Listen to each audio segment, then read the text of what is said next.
Opinion, if I had an I-1 piece of property that I'd been offered $2 million for, and next day I woke up and it wasn't there, and you're going to say it was my fault because I didn't look at a map, I think that is not a very valuable argument to argue with.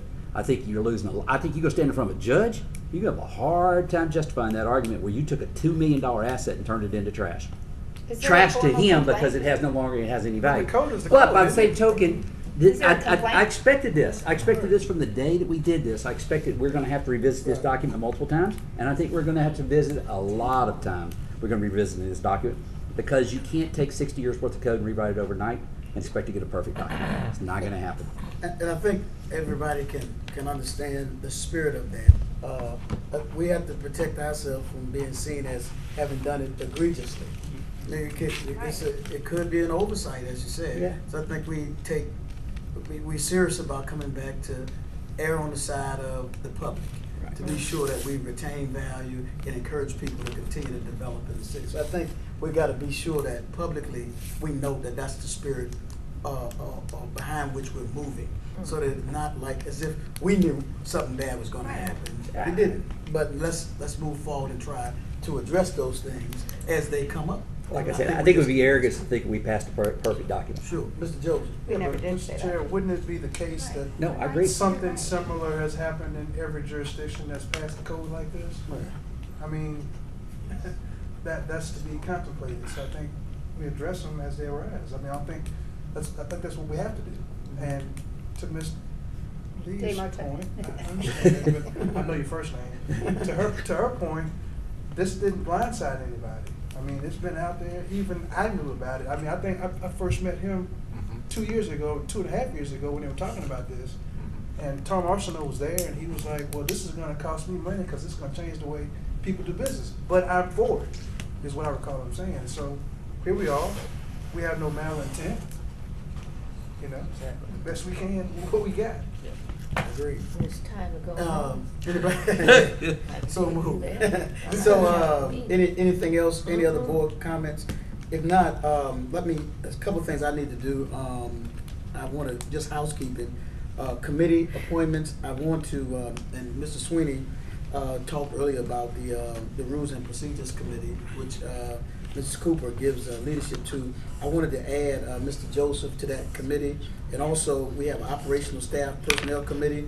Our chairman was Dr. Pennywell, who's not here anymore. So I want to appoint Mr. Joseph to chair that Operational Staff Personnel Committee as well. So just wanted to note that for the record, that we'll fill those vacancies with those appointments, and I think everybody else has appointments already on those things. So welcome to the responsibility. I don't know if that's congratulations or I'm sorry.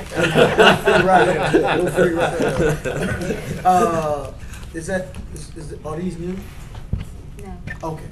So is there anything else? Any other board comments? Anything else to come? Mr. Weiner is here if you all will allow us to entertain Mr. Weiner.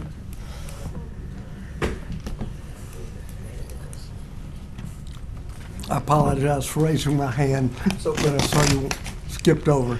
I am Bill Weiner, a retired architect. I graduated in 1961 from Cornell School of Architecture and Planning. When I came back here, I was involved in planning on the mid-meeting, not the big public meeting, 45 years ago, plus or minus 10 years, I don't remember. I would always at the other meeting, and I would give a 15-minute little lecture on planning principles to the board. Why I am here, I have developed some concepts for planning for this community that would make it better. And it's complex, and I'm not pushing it, I want to discuss it. And I would like to ask for a special meeting of the MPC to discuss the future role of the MPC in this community, and we'll discuss the pluses and minuses. No clock, back and forth. I'll throw out some concepts and hear some positives and some negatives, and it's really just something to to think about, no vote, you know, and public can be invited, get their input on some of these things that other places are doing that we should be doing. Some of them wouldn't cost a dime. Some of them would be a little more complex, but we shouldn't look at it, we can't do this because of this. We need to look at them, maybe we should do this, and there's some problems. How do we get around it? What concerns me and why I'm here is this city is deteriorating. People are moving out. I've never seen this many for sale signs. Nobody knows why. I can tell you how to find out exactly why and what can be done about it to try to turn things around.